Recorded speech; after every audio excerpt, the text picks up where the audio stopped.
Bersatulah Indonesia, jangan pernah terpecah belah. Walau kita berbeda, walau kita tak sama, Radio Republik Indonesia, kita Indonesia sesungguhnya.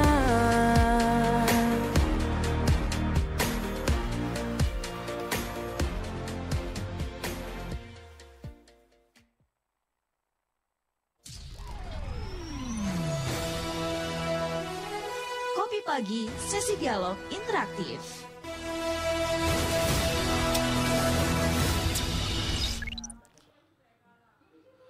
Assalamualaikum warahmatullahi wabarakatuh. Pendengar Pro 1 dan pemirsa RRI Sumeneb.net, jumpa lagi bersama kita di Kopi Pagi di sesi dialog interaktif bersama saya Muhammad Ali dan rekan saya Faisal Warid selama kurang lebih 1 jam ke depan. Kita akan membahas topik terkait dengan menatap masa depan program transmigrasi. Namun sebelum kita obrolkan di topik ini bersama narasumber yang sudah hadir melalui via Zoom, kita dengarkan tanggapan masyarakat mengenai menatap masa depan program transmigrasi.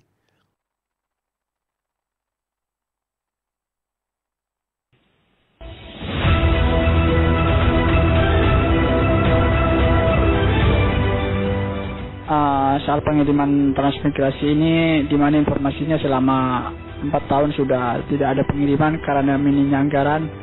Jadi kami sebagai warga Sumeneb ya berharap agar pemerintah memperhatikan hal ini. Pemerintah menganggarkan tentang pengiriman transmigrasi ini, karena ini juga menjadi persoalan bagi pemerintah daerah karena minimnya lapangan pekerjaan yang ada di Sumeneb. Jadi terpaksa masyarakat harus mencari pekerjaan ke luar daerah, dan hal ini perlu juga difasilitasi oleh pemerintah. Kalau menurut saya, daripada menjadi pekerja migran ke luar negeri, memang lebih baik menjadi transmigran. Karena ketika menjadi transmigran, sudah disiapkan lahan-lahan garapan untuk dioptimalkan sebagai sumber penghasilan. Tidak perlu repot dan susah-susah lagi mencari pekerjaan. Selain itu, perlindungan dan keamanannya juga lebih terjamin, sebab sudah mendapatkan kontrol dan pendampingan dari pemerintah. Untuk itu, kepada pemerintah semestinya lebih menggalakkan lagi program transmigrasi di tengah banyaknya warga yang merantau ke luar negeri untuk menjadi PKI ilegal.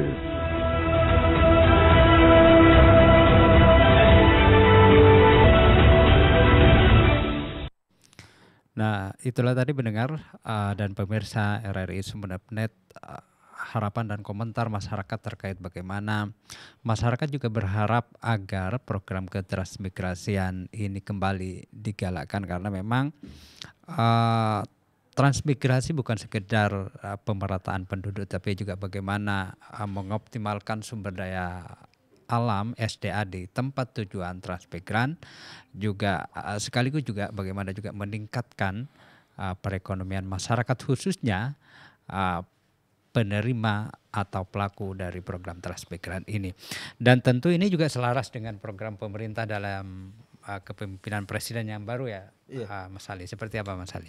Ya, program transmigrasi kembali digalakkan di era Prabowo Subianto, dinilai langkah tepat untuk mendistribusikan penduduk secara merata di berbagai daerah dalam membuka peluang kesejahteraan baru bagi masyarakat. Namun pengamat ekonomi dari Universitas Trunojoyo Madura atau UTM, Muhtazul Farid kepada RRI pada Rabu 11 September 2024 mengatakan, dengan kebijakan baru transmigrasi dari pemerintah merupakan langkah yang tepat, karena menurut Farid, sapaan pria yang juga dosen sosiologi FISIP, dalam subsidi kependudukan di Indonesia 60% lebih penduduk menumpuk di Jawa, sehingga kebijakan transmigrasi di era pemerintah Prabowo digalakkan kembali dirinya menilai dengan bagus. Selain membuka peluang kesejahteraan juga untuk menghapus isu-isu tentang etnosentris dan pengembangan yang bersifat Jawa sentris. Farid menambahkan program transmigrasi sudah dilakukan oleh presiden sebelumnya, yakni Joko Widodo. Salah satunya fokus pembangunan di daerah Papua, tol Papua, sehingga harga-harga yang awalnya berbeda di antara Papua dengan daerah lainnya teratasi. Namun sementara itu di Jawa juga sudah hampir wilayahnya over kapasitas penghuni atau penduduk. Namun pemirsa maupun pendengar Pro 1 RRI Sumeneb.net, Anda juga bisa ikut bergabung dengan memanfaatkan dua line telepon kami di 662317 atau 665396 atau di nomor WA kita di 081133450101 atau juga bisa melalui line chat YouTube RRI Sumeneb.net. Namun kita langsung perbincangkan dengan narasumber pertama kita, yakni pengamat ekonomi Madura atau dosen Universitas Trunojoyo Madura, yakni Dr. Ja'far Siddiq SEME. Halo, Assalamualaikum. Waalaikumsalam warahmatullahi wabarakatuh. Oke, Pak Ja'far ya, Pak Siddiq ya? Betul Pak. Oke. Apa kabar baik, Pak? Alhamdulillah, kabar baik nih. Oke. Cuaca agak mendung tapi cukup cerah pada pagi hari ini. Pak Ja'far, saya Faisal Warid dan Ali, kita akan berbincang soal Hari Bakti Transmigrasi hari ini karena bertepatan dengan Hari Bakti Transmigrasi. Kalau Pak Ja'far melihat peran program transmigrasi dalam mendukung pemerataan ekonomi secara umum di Indonesia di masa depan, bagaimana melihatnya Pak Dokter? Oke, sebelumnya saya sapa dulu pemirsa ya. Salam sejahtera dan selamat pagi untuk pemirsa Kopi Pagi semuanya, khususnya yang daerah Sumeneb. Nah, ini menarik ya, bahwa kemarin sudah diulas oleh Pak Farid ya, dari sisi sosiologi, karena beliau memang kepakarannya di sosiologi. Kalau lebih kepada ekonomi ya, karena memang saya dosen ekonomi ya, khusus tentang kebijakan publiknya. Ada yang menarik program dari 9 program yang dicanangkan oleh Pak Prabowo ini. Yang pertama yaitu tentang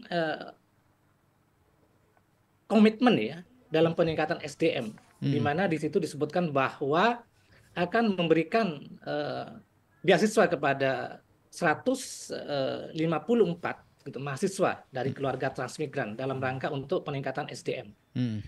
Tahu bahwa dengan kalau kita melihat di Human Development Index atau indeks pembangunan manusia, bahwa indeks pendidikan atau kualitas pendidikan ini sangat berpengaruh dalam peningkatan pendapatan nasional ya. Ini kaitannya dengan program target pertumbuhan ekonomi yang 8% yang dicanangkan oleh Pak Prabowo. Yang kemudian yang menarik juga di sini bahwa kawasan transmigrasi yang akan dibangun itu dengan semangat keberlanjutan ya, menerapkan apa yang menjadi program internasional itu Sustainable Development dengan berwawasan pada perubahan iklim dan menggunakan teknologi ramah lingkungan. Dalam hal ini misalnya penerapan green eco dan sebagainya. Mana nantinya gitu ya, dalam pembukaan hutan misalnya dalam penerapan ini ya, tanpa dibakar, menggunakan energi baru terbarukan yang seperti sekarang lagi viral gitu ya, dan menggunakan misalnya untuk kawasan industri atau kawasan transmigrasi yang punya potensi sumber daya air, maka didorong untuk menggunakan energi mikro hidro gitu sebagainya.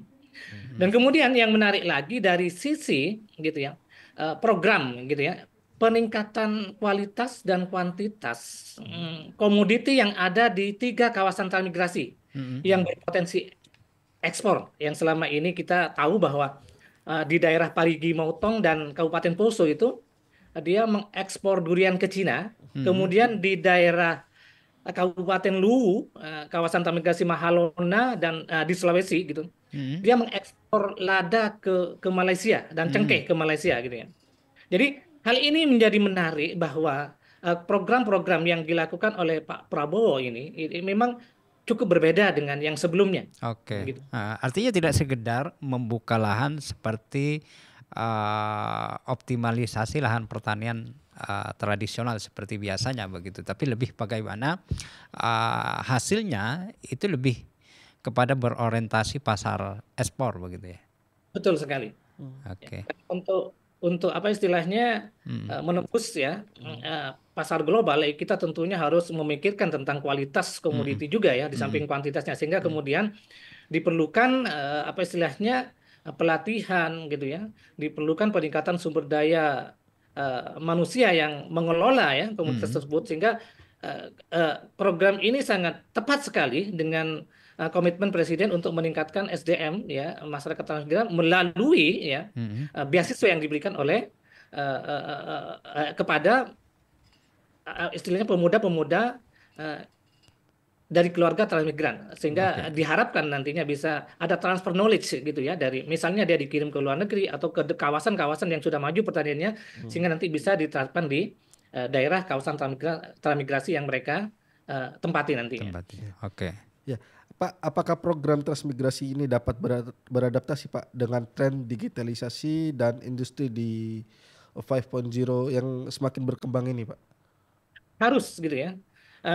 Suatu perkembangan teknologi, terutama digital informasi itu suatu keniscayaan gitu, tidak kita abaikan. Makanya oleh karena itu program beasiswa ini membidik bahwa pengenalan digitalisasi informasi terutama AI dan sebagainya gitu ya kepada generasi mudanya gitu ya, dari keluarga transmigran itu penting sekali, karena nanti teknologi ini bisa diaplikasikan dalam misalnya ya misalnya di on farm-nya, di pengolahan produk pertaniannya, atau di off farm-nya pasca panennya, bagaimana kemudian teknologi ini diaplikasikan untuk menambah nilai dari produk pertanian tersebut.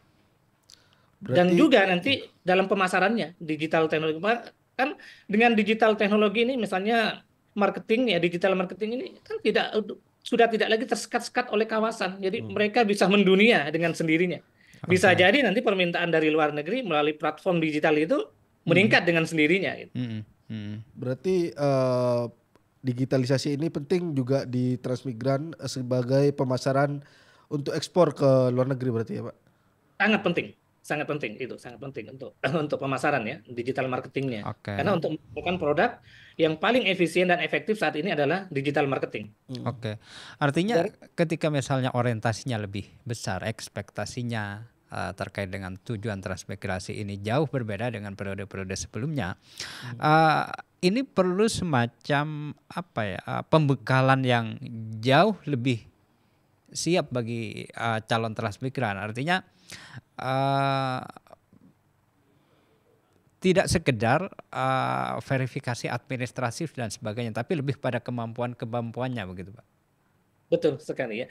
Sesuai dengan paradigma yang kemarin dilontarkan oleh Pak AHY ya, bagaimana kemudian distribusi transmigrasi ini bisa mendistribusikan kesejahteraan. Kesejahteraan, gitu ya. Sangat penting bahwa keluarga yang dipindahkan ini harus sejahtera, dijamin sejahtera. Ada insentif ekonomi yang mereka terima.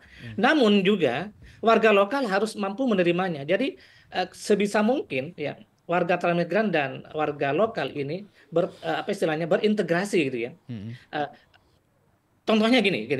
Ini ada kawasan-kawasan yang istilahnya sudah mapan ya. Ada 5 kawasan transmigrasi yang menjadi program nasional ini yang sudah cukup mapan gitu ya. 3 tadi gitu ya. Yang berorientasi ekspor ini. Maka penempatan yang dilakukan oleh pemerintah misalnya ya. Tidaknya itu mampu memasifkan atau meningkatkan kuantitas ya. Produksi atau komoditi yang ada di situ gitu ya. Seperti apa tadi pertanyaannya Pak? Kesiapan dari calon transmigran, artinya juga dinas teknis ini perlu melakukan pendampingan bahkan pembinaan sebelumnya terhadap calon transmigran begitu Pak? Maka di program pertama dari 9 program Pak Prabowo tadi, yang pertama adalah memantapkan Renstra ya, Renstra strategis, di mana di dalam sebelum mereka diberangkatkan maka mereka harus dilatih dulu, disesuaikan dengan keahlian tempat mereka akan dituju gitu ya. Misalnya di situ kawasan industri perkebunan, maka mereka akan dilatih kemampuan dan teknologi yang digunakan dalam perkebunan tersebut, sehingga mereka menuju kawasan itu sudah siap dengan skillnya atau keahliannya. Sebelumnya mereka latihkan di tempat gitu ya, dalam suatu inkubator, namanya inkubator bisnis misalnya, yang khusus di bidang pertanian atau on farm, yang kemudian mereka beberapa lama dididik di situ, kemudian setelah siap mereka dilepas dari inkubator ya, di pelatihan itu untuk ditempatkan di kawasan transmigrasi sesuai dengan kemampuan atau teknologi yang akan mereka miliki gitu. Jadi mereka berangkat tidak nol, dan kawasan yang mereka nanti tempati juga sudah disediakan pemerintah adalah lahan yang produktif dan dilengkapi dengan beberapa fasilitas, karena pemerintah dalam program ini sudah bekerja sama ya antara kementerian lembaga seperti Kementerian PU ya, Pekerjaan Umum, Kementerian ATR, Kementerian Perumahan dan Permukiman, dan Kementerian Perhubungan, di mana mereka bersinergi untuk menyediakan segala sarana dan prasarana dalam menunjang ya program transmigrasi tersebut. Oke. Ya. Adakah pengembangan ini Pak, pengembangan di sektor ekonomi baru di wilayah transmigrasi yang dapat dengan adanya program transmigrasi dengan ada yang dapat meningkatkan ketahanan ekonomi nasional Pak dalam jangka panjang? Ya, makanya ya di awal pemerintah itu membuat Renstra gitu. Ketahanan pangan yang ingin dibangun itu apa saja gitu ya, akan ditentukan di situ. Menarik ini programnya 9 itu ya. Yang kemudian, ketahanan pangan yang akan dibangun targetnya berapa? Kan target pertumbuhan ekonomi kita yang ditargetkan Pak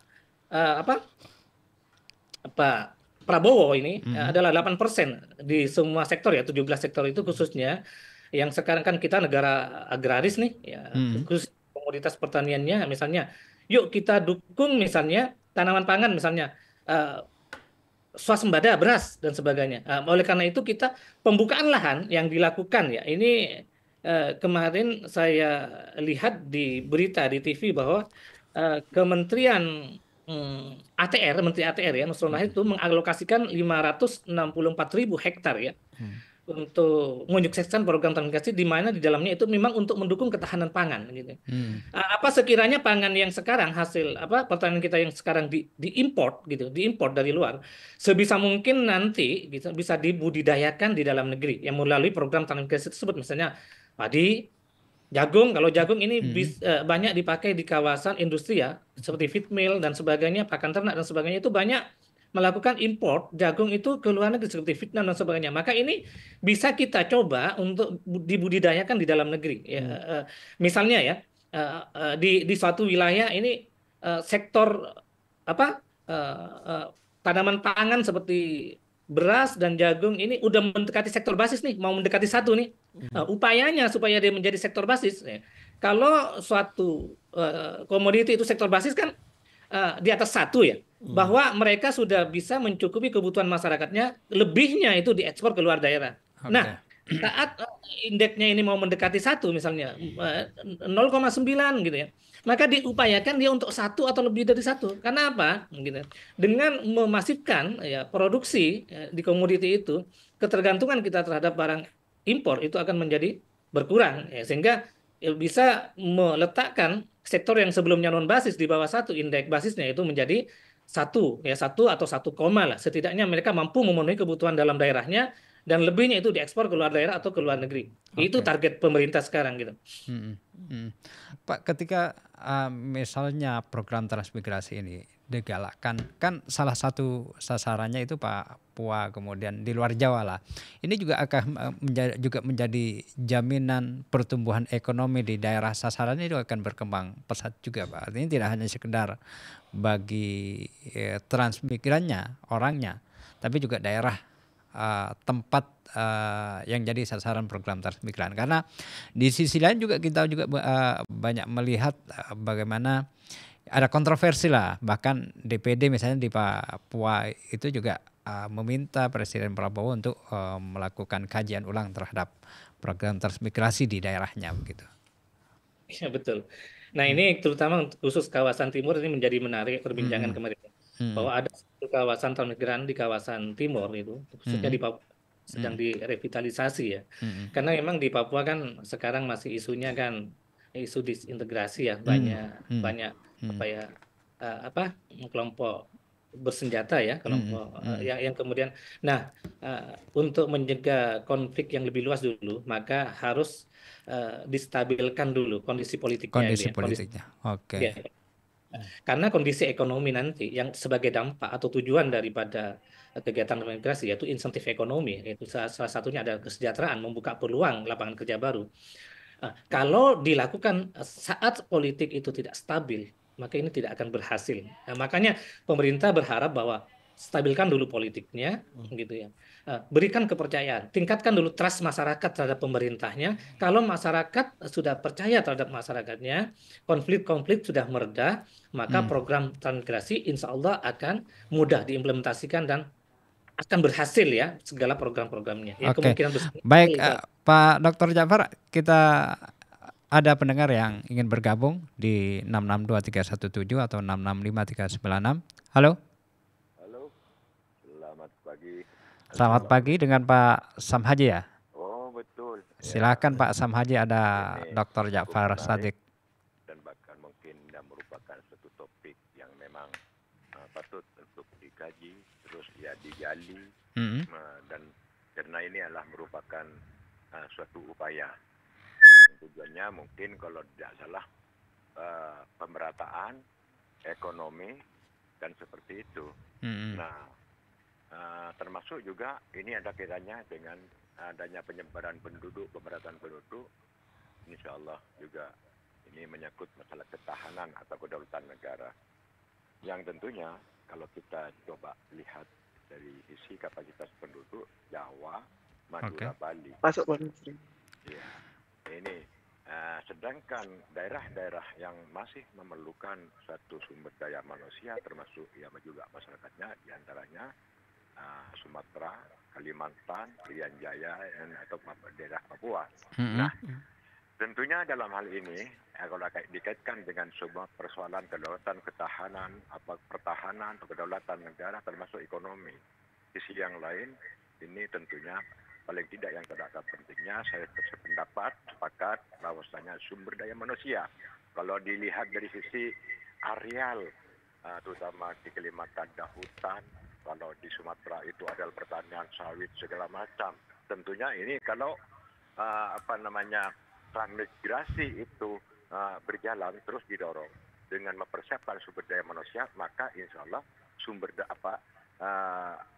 akan semuanya akan dikelola oleh masyarakat Indonesia. Tentunya inilah waktu tujuan, makanya saya menyampaikan apresiasi kepada pemerintah. Nah, pertanyaan kami, bagaimana kesiapan daripada sumber daya manusia, termasuk juga sarana-sarana yang harus juga dipersiapkan oleh pemerintah, terutama lahan perumahan. Kalau dulu seperti Sumatera itu sudah disiapkan perumahan termasuk lahan yang akan digarap.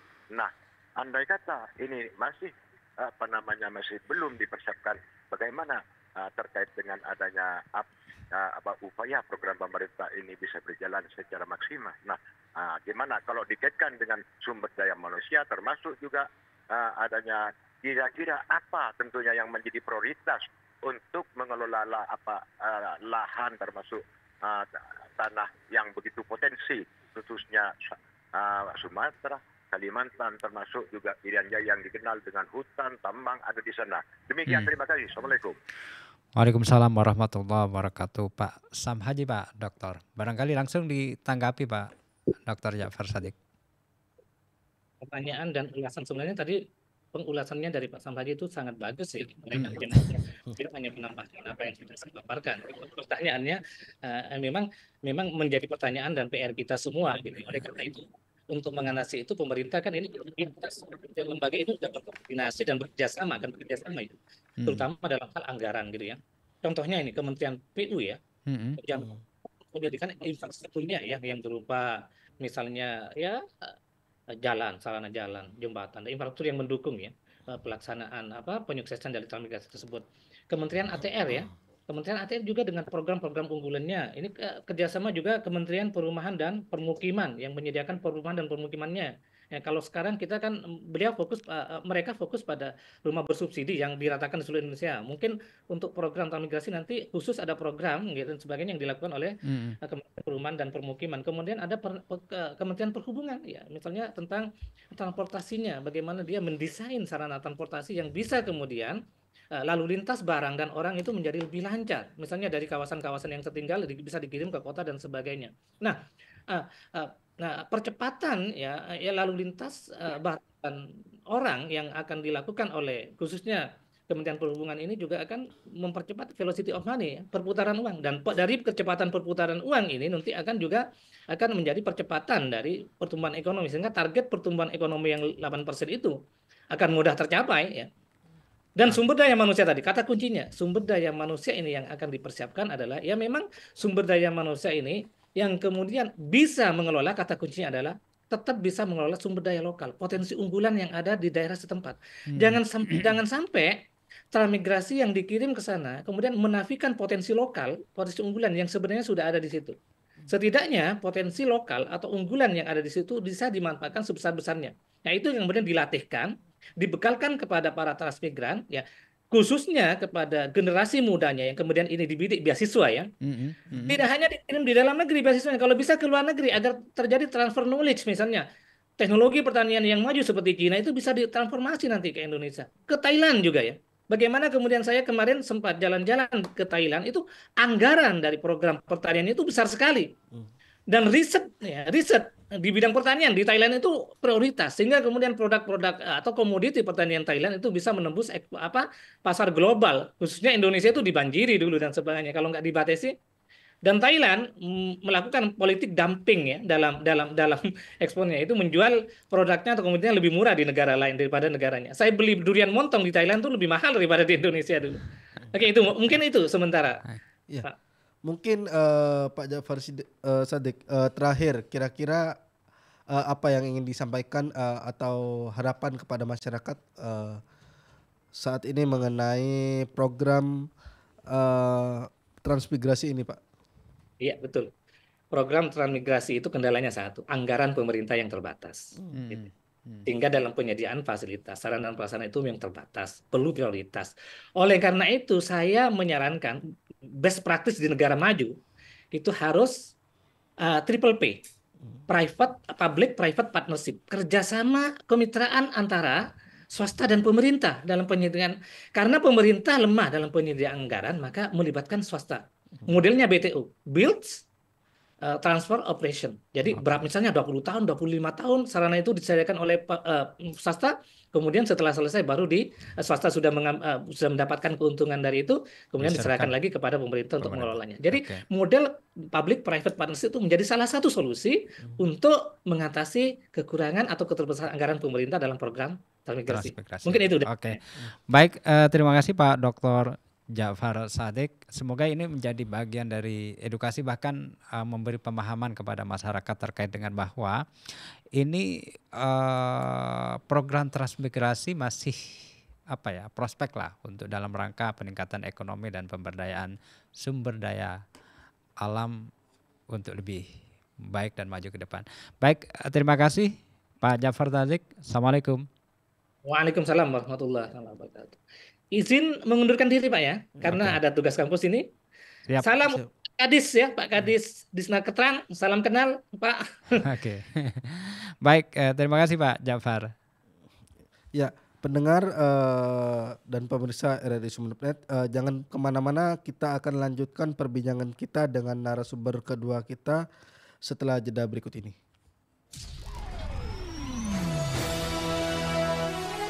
Kopi Pagi, sesi dialog interaktif.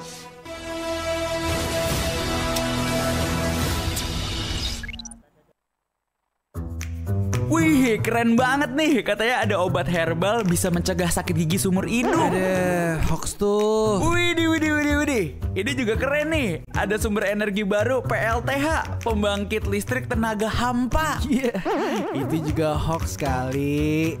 Lu bacanya apaan sih? Aduh, pantesan portal abal-abal lo baca. Kalau mau baca berita yang lengkap tapi udah verified, mulai dari berita nasional, internasional, olahraga, gaya hidup sampai hiburan, lu cukup klik rri.co.id. Di situ lu juga bisa streaming RRI digital. Aduh, makanya cek-cek dulu biar gak kegocek di rri.co.id.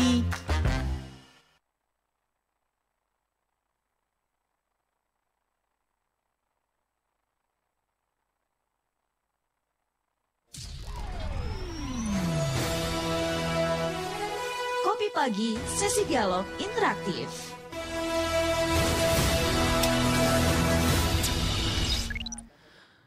Terima kasih Anda masih bersama kami di Dialog Interaktif Kopi Pagi. Tadi kami berbincang dengan pengamat ekonomi sekaligus dosen Fakultas Ekonomi Universitas Trunojoyo Madura UTM, Dr.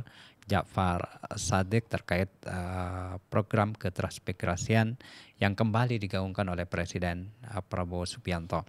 Dan di sesi kedua pendengar, kami hadirkan Kepala Dinas Ketenagakerjaan Kabupaten Sumeneb, Heru Santoso. Assalamualaikum Pak Heru. Waalaikumsalam Pak. Oke, apa kabar? Selamat pagi. Baik Pak Heru.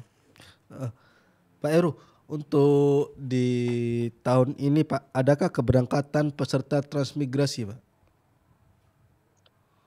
Untuk tahun ini kami untuk Sumeneb masih belum ada Pak. Tapi kami kemarin pada minggu yang lalu itu diundang oleh Disnaker Trans Provinsi Jawa Timur launching pemberangkatan transmigran Pak. Oke. Ke Sulawesi. Iya. Tiap tahunnya memang ada sekitar 120 kakak yang diberangkatkan untuk Provinsi Jawa Timur. Se-Jawa Timur begitu ya, di Jawa Timur. Iya. Untuk ini teknisnya memang ada kota di masing-masing kabupaten begitu Pak?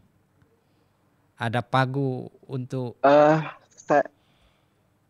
kami jelaskan dulu Bapak. Jadi, transmigrasi itu sempat menjadi program andalan pemerintah sampai dibentuklah dinas transmigrasi yang memang dari pusat yang ada di daerah. Otonomi daerah ada dinas transmigrasi, dinas tenaga kerja dan transmigrasi. Di era Bapak Jokowi saya melihat transmigrasi itu gabung dari Kementerian Desa Tertinggal dan Transmigrasi. Nah, untuk di Sumeneb sendiri di tahun 2022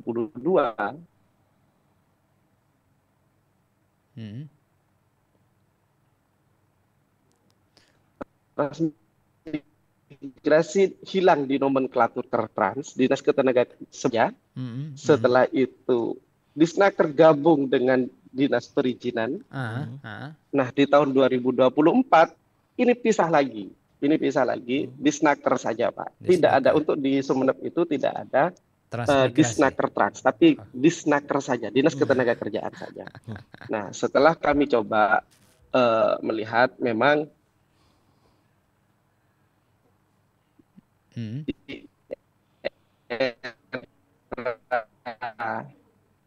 Presiden dinaungi oleh 3 kementerian, Kementerian Transmigrasi, Kementerian Perlindungan Pekerja Migran Indonesia, dan Kementerian Ketenagakerjaan itu sendiri. Maka kami di sini pun juga optimis bahwa transmigrasi ini menjadi program yang akan hidup kembali di era selanjutnya, gitu Bapak. Oke. Nah, untuk tahun ini memang beberapa tahun terakhir ini tidak ada di kami itu. Di Sumeneb itu yang berangkat untuk sebagai transmigran itu tidak ada. Dan tahun ini pun juga kami coba untuk menginventarisir, masih belum ada. Masih ada. Tahun depan kami melihat di TUSI kami pun di TUSI Disnaker Kabupaten hanya ada satu TUSI terkait dengan ketransmigrasian mengkoordinasikan pelaksanaan penyuluhan dan sosialisasi pendaftaran dan persiapan pemberangkatan calon transmigrasi. Itu saja Pak di kewenangan kami di kabupaten. Oke. Tapi kalau Disnaker atau pemerintah Kabupaten Sumeneb memandang bahwa program transmigrasi ini cukup prospek lah dalam rangka peningkatan ekonomi khususnya masyarakat warga Kabupaten Sumeneb gitu. Kalau prospek, kami optimis ini sangat prospek, Pak. Karena transmigrasi ini ibaratnya kalau misalnya kita di dalam keluarga menyatukan dua keluarga, Pak. Jadi kakak yang ada di Sumeneb atau di Madura pada umumnya itu akan dipindahkan ke daerah yang baru. Di daerah yang baru pun juga ada budaya di sana tentunya. Ada budaya. Menyatukan dua budaya antara Madura dengan daerah tujuan dengan segala kelebihannya masing-masing, bagaimana menyatukan, dan saya yakin ini menjadi harapan baru, Pak, di kita program ini. Pak, dalam program transmigrasi apa sudah diberikan jaminan Pak nantinya kepada peserta akan mendapatkan kerja, Pak? Jadi begini, Pak, kalau kami melihat transmigrasi itu bukan hanya kita itu, pemerintah itu hanya memindahkan keluarga di Madura atau di daerah asal kepada daerah baru. Tapi tentunya pemerintah sebelum melakukan pemberangkatan atau mendistribusikan, memigrasikan sebuah keluarga atau kelompok keluarga itu ke daerah baru, tentunya ada pembekalan terlebih dahulu. Ada pendaftaran, ada KK, dilihat dulu kompetensinya itu apa. Di daerah tujuan itu potensinya apa, disesuaikan dengan calon pendaftar. Setelah itu dilakukanlah pembekalan bahwa garap itu apa. Biasanya kan transmigran itu mendapatkan fasilitas oleh pemerintah. Misalnya tempat tinggal, terus lahan yang akan digarap, tergantung dari potensi di daerah tujuan. Sehingga kami yakin bahwa kalau misalnya memang ini bisa dilaksanakan secara serius, ini tentunya akan meningkatkan ekonomi baru dan pemerataan ekonomi di Indonesia, Pak. Nah, untuk di Sumeneb ini kebanyakan peserta akan dipindahkan kemana, Pak, untuk melakukan transmigrasi ini, Pak? Di kami ini, Pak, kami tidak bisa menentukan sendiri lokasi tujuan. Maka lokasi tujuan itu menjadi ranah di tingkat provinsi. Jadi ada program transmigrasi dengan daerah tujuan, misalnya di daerah Sulawesi, misalnya atau di Kalimantan. Maka itu yang kita sosialisasikan. Kuotanya untuk Kabupaten Sumeneb misalnya untuk 10 KK. Nah, itu yang akan kami lakukan. Jadi tidak bisa Pemkab sendiri melakukan kerjasama dengan daerah lain. Oke. Ada tidak, Pak, misalnya warga Sumeneb yang pemberangkatan yang tahun-tahun sebelumnya hingga saat ini masih ada di tempat begitu, Pak? Kalau di data kami masih, Pak. Masih ya? Kalau di data kami masih. Oke.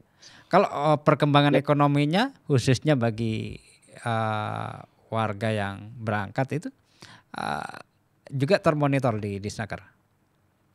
Kalau pasca kami tidak ada, kami itu melakukan monitoring ke sana itu seperti apa kondisinya, kita masih belum ke arah sana, Bapak. Karena memang di posisi kewenangan kami di sini adalah terkait dengan proses penyuluhan sosialisasi transmigrasi dan persiapan keberangkatannya saja. Jadi setelah sudah kita fasilitasi dalam proses pemberangkatannya itu, kita limpahkan ke provinsi, selanjutnya provinsi yang akan menindaklanjuti ke daerah asal tujuan. Oke. Baik, Pak Heru, terakhir apa yang ingin ditekankan terkait bagaimana karena pemerintah sudah kembali menggaungkan program ketransmigrasian ini, mungkin apa yang ingin ditekankan kepada masyarakat agar program nasional ini juga disambut baik oleh masyarakat begitu? Ya, harapan kami program ini tentunya ini rentetan, Bapak. Ada IKN sekarang, ya kan? IKN Ibu Kota Nusantara itu di Kalimantan. Jadi dengan perubahan ini dan program transmigrasi semangat baru dan digabungkan luar biasa sekarang, saya yakin luar biasa karena dengan kementerian yang baru. Maka harapan kami program ini memang benar-benar dilaksanakan secara serius dan harus ada kolaborasi, sinergi dari semua instansi dan kementerian di dalam rangka memang bahwa kita kawal transmigran kita, jangan sampai ada permasalahan baru di saat kita melaksanakan transmigrasi.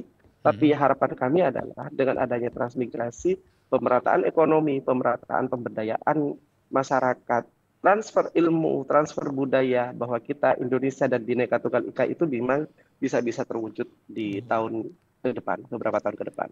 Oke, baik. Itu saja, Pak.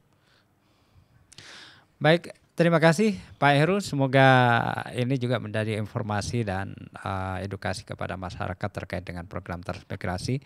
Sekali lagi terima kasih. Assalamualaikum. Waalaikumsalam. Terima kasih Bapak. Izin undur diri juga Bapak. Baik. Ya, demikian dialog interaktif Kopi Pagi kami, saya Muhammad Ali dan rekan saya Faisal Warid, mewakili kerabat yang bertugas pamit undur diri dari ruang dengar Anda. Tetap stay tune di Pro 1 RRI Sumeneb, kanal informasi dan inspirasi. Wassalamualaikum warahmatullahi wabarakatuh.